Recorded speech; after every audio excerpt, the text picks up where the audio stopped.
Good afternoon. Welcome back to Bela Chittle Farm Southern Homestead. My name is Tammy, and today I'm going to be doing something a little different, something I've never done before. I heard that you could do this, so I'm going to attempt it. Oh, it's a wondrous life, living off the land, what God has provided.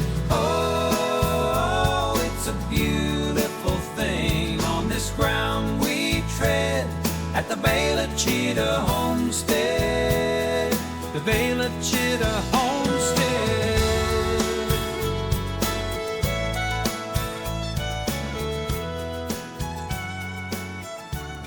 If you deal with sourdough, you know how tricky it can be. You may have forgotten to feed your sourdough. You may have even thought you were doing the right thing by putting it in the fridge and gone on vacation for a week or so, and then you come back, you pull it out, you feed it, and it's just a fail. I heard that you could dehydrate your sourdough. So I'm gonna try that today, see if I can't get some to sit on the shelf for the next time I fail miserably with my sourdough, and I can just pull it off the shelf, rehydrate it, and keep on baking. I've had several family members reach out to me and ask for a sourdough starter, and I'm all too happy to share, but logistically it could be an issue because the nearest family member to me here on the homestead is an hour and a half. And so we're in Mississippi, just across the state line of Louisiana, and most all of our family live down South Louisiana, which is where we were originally. So I'm happy to share a sourdough starter with them, but I just couldn't figure out how I could get it to them. You know, do you pack it in an ice chest and carry it down there? Do I wait for them to come visit and then they carry it home with them? But when I heard that you could possibly dehydrate the starter, a light bulb went off, and I said, okay, I think this is going to be my ticket, right? This is how I'm going to get the sourdough starters to family members. So that's what I'm going to try to accomplish today. All right, so this is Bela. This is my sourdough starter. I pulled off some starter, put it in a clean jar, and fed it this morning. So this is going to be my active starter here. And in this jar is everything that was left over.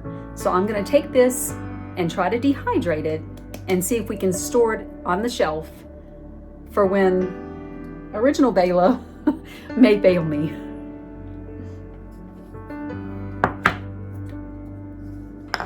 All right,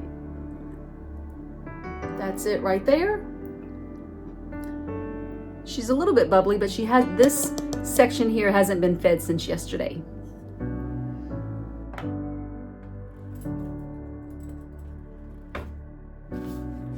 So what I have here is a silicone mat that came with my dehydrator, and I'm gonna spread the sourdough starter in a nice even thin layer across the mat, and then stick it on the lowest setting possible into my dehydrator for approximately 6 to 8 hours, and then check on it and see where we are from there.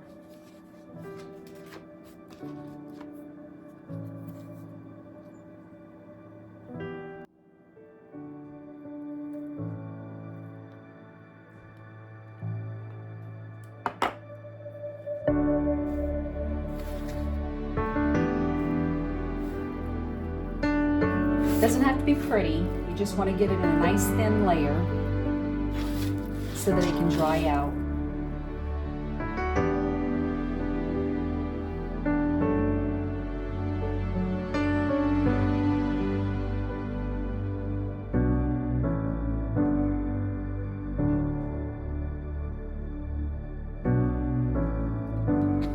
Okay, so that's tray number 1. I think I'm going to do 2, maybe 3 trays. Okay, so here we are out in the apothecary, and I've got my sourdough, the first tray. I'm gonna go ahead and load it into my dehydrator. I'll have to go back to the house and get the other 2 trays and bring them out here, and then we'll get it started.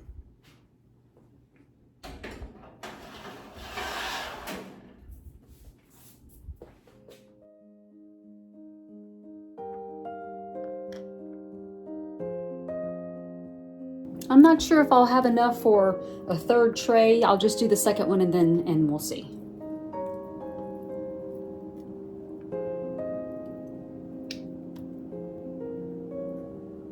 All right, it looks like I've only got enough for a second tray.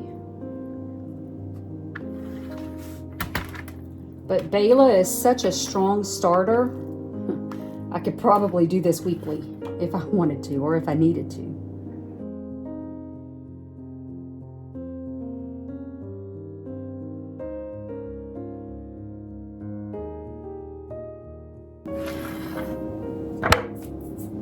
Okay, and this one's ready for the dehydrator as well.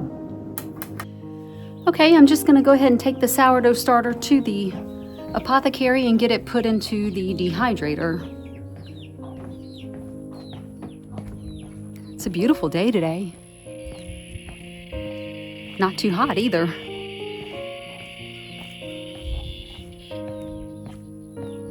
Let me just share this with you. This is my favorite spot on the whole farm. Can you see that? I love it. That bush behind it is a sweet olive, and it smells like cotton candy when it's blooming, and it does that several times a year. It smells amazing. So it's like the perfect place to sit and unwind at the end of a day with a nice glass of wine, or in the heat of the summer, a cool glass of homemade lemonade. I don't know if you can see the arbor.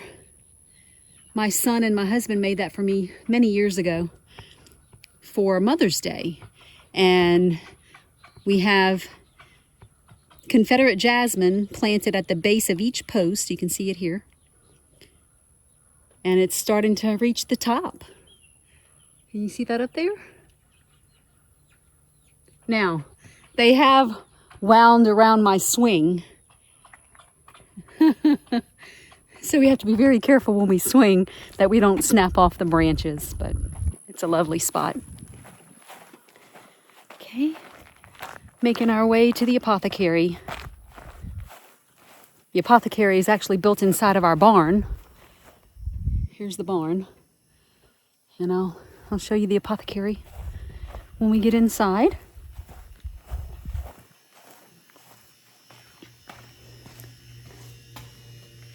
Can you see it?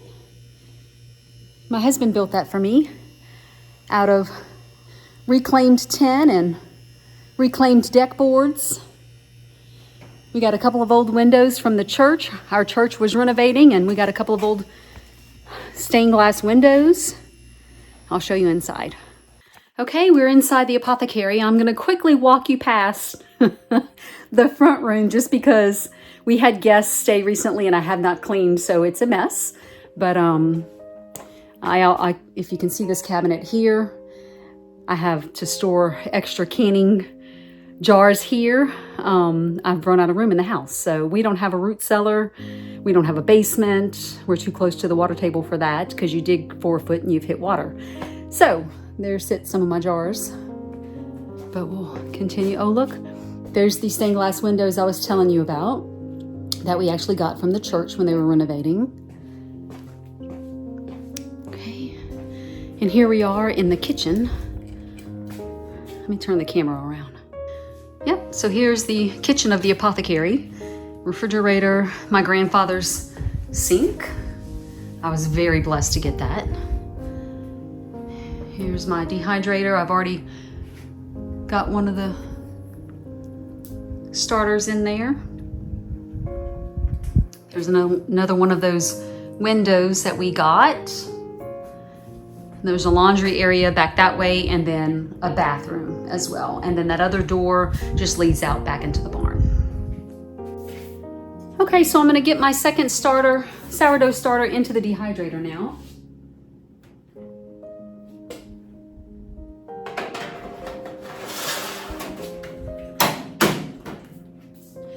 And from everything I've read, it said if you use a dehydrator, to put it on the lowest setting. So that's what I'm gonna do here. I don't remember how low my dehydrator goes. I may have to look at the manual and see, or just press buttons and see how low it goes. And I'll get that programmed and set up.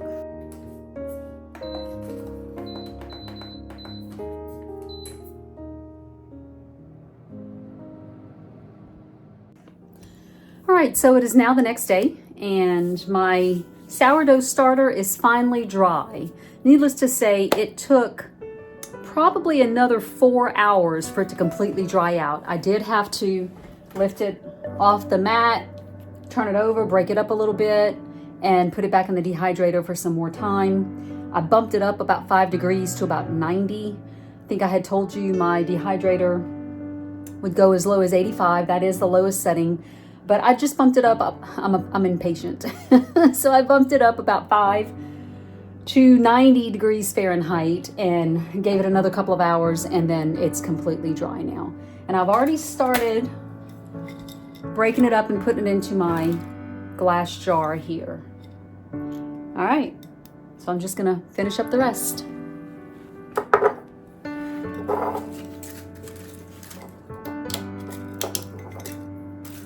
And you can hear it. It's pretty dry.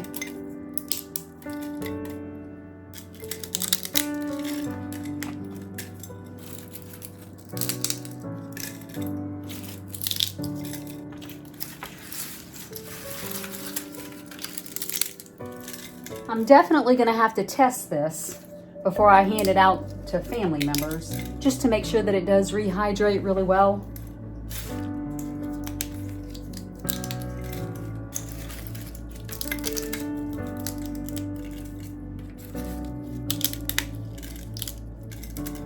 This is pretty nifty though. And good to have on hand in case you mess up your sourdough starter. This one's a pretty strong starter. A friend of mine, Kathy, gave this to me from her starter, from her sourdough. And I don't know how many years old this is, but it is very strong. I think I've even missed a day of feeding it, and then the next morning quickly realized that I had failed to feed the sourdough the day before, and I just quickly fed it, and she bounced right back. She was fine. Maybe she thought she was being put on a diet. I don't know, but she's fine now. Here she is, right here. I fed her this morning. She was about right here when I fed her this morning. I don't really use markers. I don't put the rubber band on there. I don't have a need to. I don't even weigh anything anymore. And she's doing fine. All right, there it is. So now I'm going to attempt to bring this dehydrated starter, or a portion of it, back to life. I'm gonna rehydrate it, and then after it's reconstituted or rehydrated for about 3 to 4 hours, then I'm gonna feed it. I've got my scale. I do have a rubber band for this process because I want to see how much I start with, and then when I feed it, I want to make sure that it's growing. So I am going to mark this because this is an experiment. I've never dehydrated and then rehydrated sourdough starter before. I've got an empty mason jar. I'm going to set it on my scale and tear it out so it reads 0. And then I'm going to put in 14 grams of the dehydrated sourdough starter. I just left mine in chips or flakes, but you could put this in a food processor and just make it into a powder. If you did that, then it would probably take less time to rehydrate, as opposed to 3 or 4 hours that it'll take me with this. So.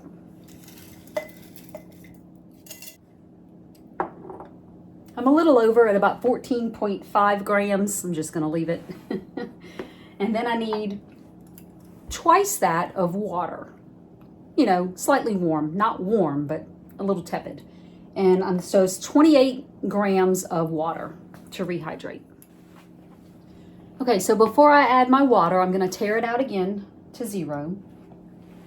And it's a 1-to-2 ratio. So I have a little over 14 grams of the sourdough starter, and I'm gonna add 28 grams of the water.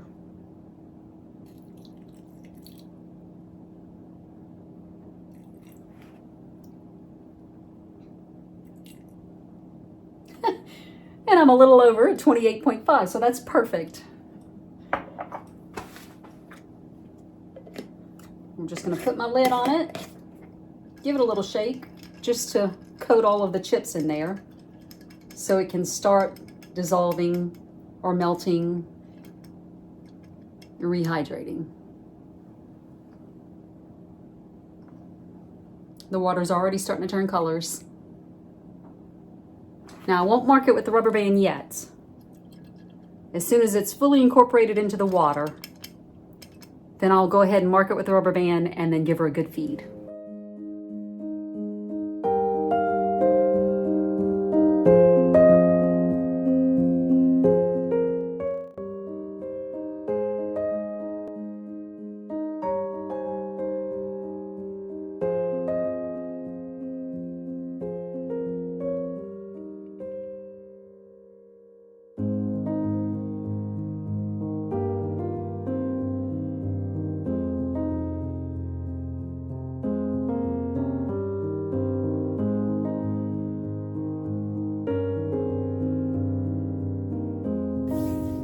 All right, last night I ended up feeding the sourdough about 3 ounces of warm water and 3 ounces of the unbleached flour. That's about 84 grams. And I marked it with my rubber band. As you can see, I videoed it before I went to bed. But needless to say, a couple of hours later, before I went to bed, I checked it and there was really no change. So I was a little disappointed and I went to bed, and then I woke up this morning to this. It worked. And it has doubled. It smells like sourdough and it's nice and bubbly. I don't know if you can see that. I'll try to move the camera. Let's see. See all those nice bubbles in there?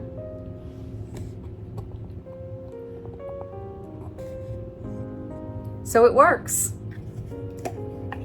So if you have a dehydrator, you can dehydrate it in there to save a piece of your starter, just in case anything goes wrong. If you go on vacation and you come back and you pull it out of the fridge and it's not active anymore, or if you forget to feed it a day or two and it's not active anymore, then you'll have a reserve on the shelf that'll last, I think, indefinitely.